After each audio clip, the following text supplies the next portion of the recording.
Bonsoir à toutes et à tous, chronique numéro 39. Et dans cette chronique, je vais traiter, comme la page d'information l'indique, pour mieux illustrer ce que je vais effectivement parler. Alors, qui connaît de nos jours Werner Sombart? Qui a entendu quelconque information sur cet économiste, cet écrivain, ce sociologue, et qui connaît son œuvre, je dirais, immense, et qui, en définitive, lit encore Werner Sombart. Alors, bien qu'il y a des choses avec lui dont je suis absolument en désaccord, mais je considère que ce fut un très grand personnage qui a essayé de développer un concept socialiste allemand, un peu à la façon de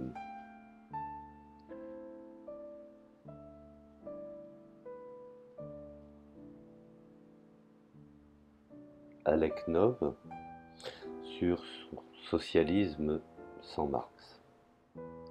Aleknov qui est plutôt un contemporain. Alors Werner Sombart, 1863-1941, aujourd'hui, tout juste si l'on connaît encore son nom. Pourtant, l'œuvre est immense. On peut considérer que ce sociologue, économiste et historien allemand, contemporain de Max Weber, avec lequel il s'est lié pendant, je dirais, plus de 2 décennies, d'une relation d'amitié et de collaboration scientifique, si l'on veut. Alors je dirais qu'en dépit de quelques profondes divergences théoriques entre eux, qui gagneraient bien entendu à être aussi bien connues et discutées que celles de ce dernier, je ferai un audio sur Max Weber un peu plus tard, car c'est un personnage important et incontournable.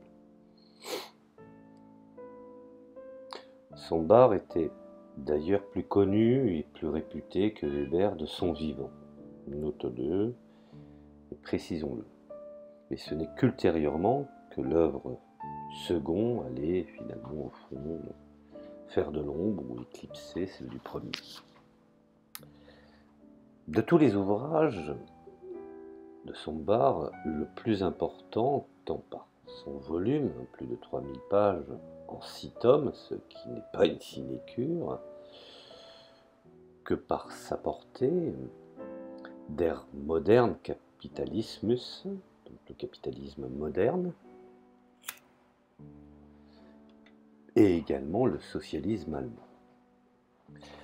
Sombart en a fait paraître en 1902 les 4 premiers tomes, pour ce qu'il en est du capitalisme moderne, consacrés à la genèse du capitalisme dans le Moyen-Âge occidental et à la première phase de l'histoire du capitalisme correspondant en gros, je dirais, au temps moderne ou au temps contemporain de son époque.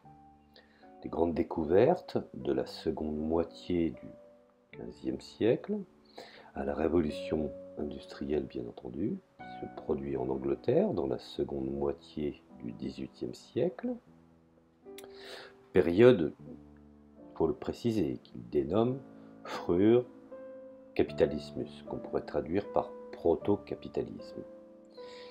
Il en a assuré une seconde édition en 1916, souvent profondément modifiée pour tenir compte de l'ensemble des critiques soulevées par la première édition, notamment de la part d'historiens, car l'ouvrage fut abondamment discuté dans l'Allemagne des années 1900 et 1910. Il a enfin publié un troisième et dernier édition, je dirais, de 1928, à la revue encore et corrigée, mais aussi augmentée des 2 derniers tomes, portant sur la seconde période de l'histoire du capitalisme, allant de la révolution industrielle jusqu'à la veille de la Première Guerre mondiale, période, je dirais, qu'il dénomme par opposition à la précédente, Hoc Capitalismus, que l'on pourrait traduire par capitalisme développé. Alors, l'ensemble constitue une magistrale synthèse de l'histoire économique européenne depuis l'Empire carolingien jusqu'au début du XXe siècle.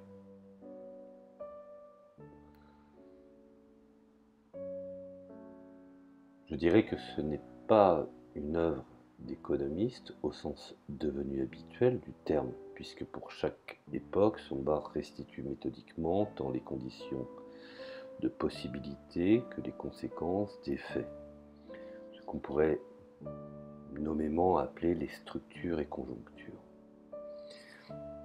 Quand il parle effectivement des conséquences économiques aux différents niveaux de la vie sociale, donc on pourrait le définir par la technique, l'organisation sociale, groupements sociaux, institutions politiques, voire même des mouvements culturels, religieux, littéraires. La liste serait longue et fastidieuse, sans bien entendu se soucier de s'inscrire dans un paradigme déterminé. Au demeurant, il faut qualifier Sombart, qui préfère se définir comme sociologue que comme économiste. Et il se réfère explicitement à la sociologie compréhensive au sens où Weber a fixé les principes dans ses essais sur la théorie de la science, une notion dont la dette à l'égard de Sombart demanderait à être établie plus précisément. Elle résulte, je dirais, de discussions théoriques, méthodologiques incessantes entre Sombart et Weber. Considérer que le premier n'a rien à envier non plus au second dans sa capacité à passer d'un domaine à l'autre, d'une discipline à l'autre, tout comme dans l'invention théorique pour jeter des ponts entre disciplines, sans compter une érudition certaine qui fait constamment l'admiration du lecteur et laisse le plus souvent pantois. Ceux de nos contemporains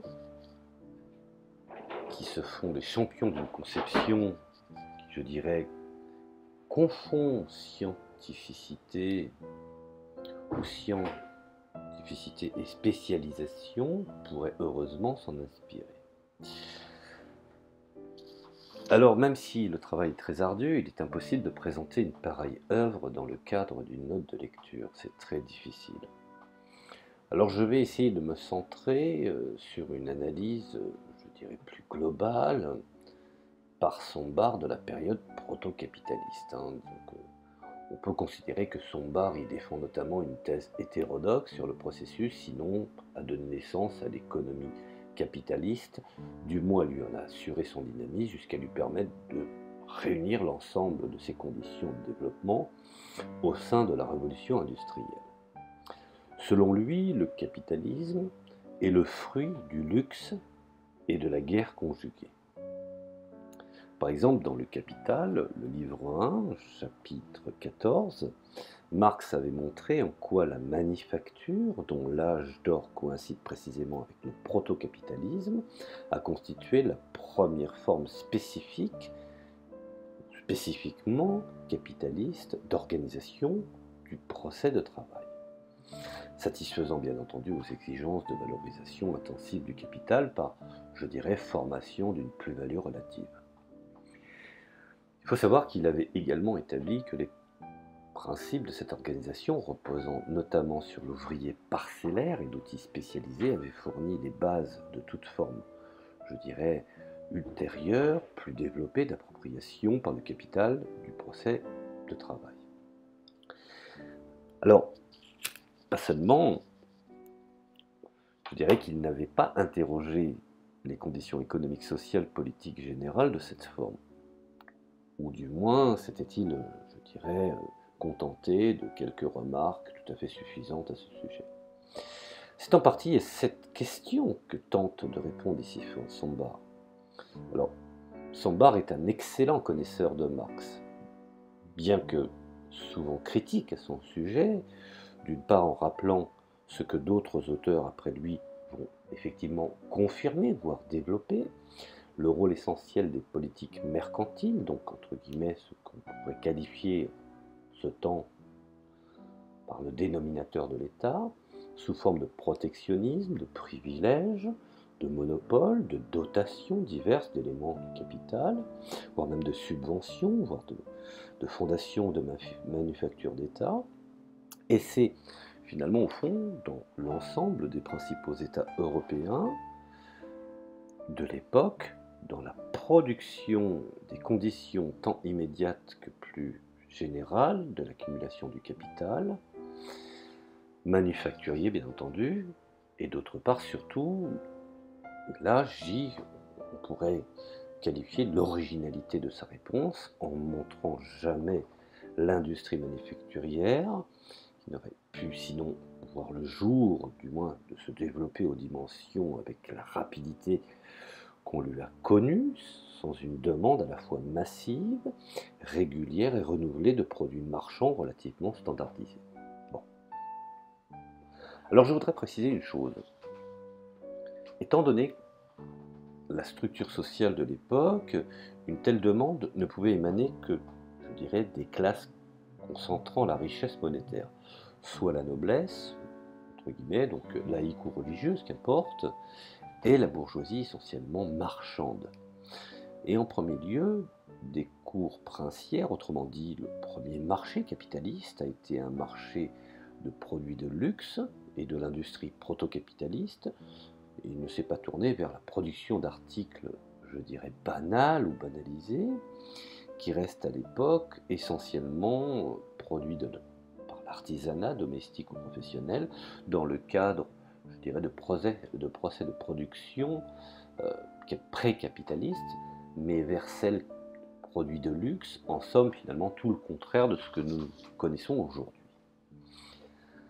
La seconde caractéristique de l'époque proto-capitaliste, qui n'apparaît apparemment aucun rapport avec la précédente, sur laquelle son bar attire notre attention, est l'omniprésence en elle de la guerre.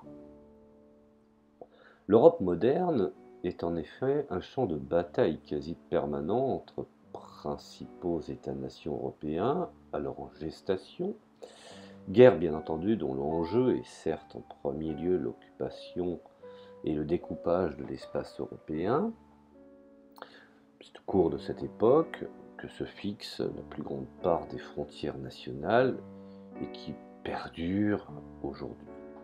Mais aussi surtout en second lieu dès le XVIe siècle, le contrôle des territoires coloniaux outre-mer, aux Amériques, en Afrique, en Asie, et à travers eux, celui des circuits commerciaux internationaux basés, je dirais, de toute la prospérité européenne.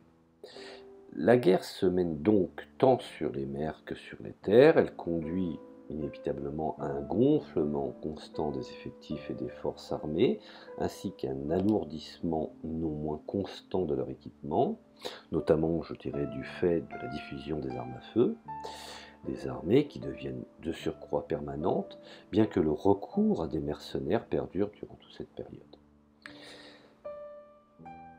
Bien entendu, il faut donc entretenir en temps de paix, aussi bien qu'en temps de guerre. La résultante, je dirais, générale est l'explosion des budgets militaires qui, au XVIIIe siècle, représentent couramment entre les 2 tiers et les 4/5 de l'ensemble des dépenses des États européens, ce qui va doublement, finalement, au fond, contribuer, je dirais, in fine, au développement du proto-capitalisme.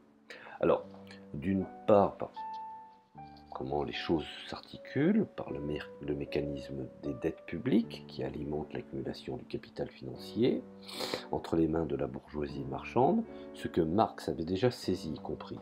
D'autre part, on retrouve ici le fil de la thèse de son bar en fournissant la source d'un second marché d'expansion constante, en renouvelant permanent particulier, sûr et rémunérateur pour l'industrie proto-capitaliste. Alors, non seulement manufacturière, mais encore déjà automatique. Donc on évolue. car ce marché va servir de débouché non seulement à l'industrie de l'armement et aux chantiers navals, qui, je dirais, sont les plus grandes manufactures de l'époque, mais encore toutes les industries en amont, qui leur fournissent leurs moyens de production, matières premières, produits semi-finis, moyens de travail.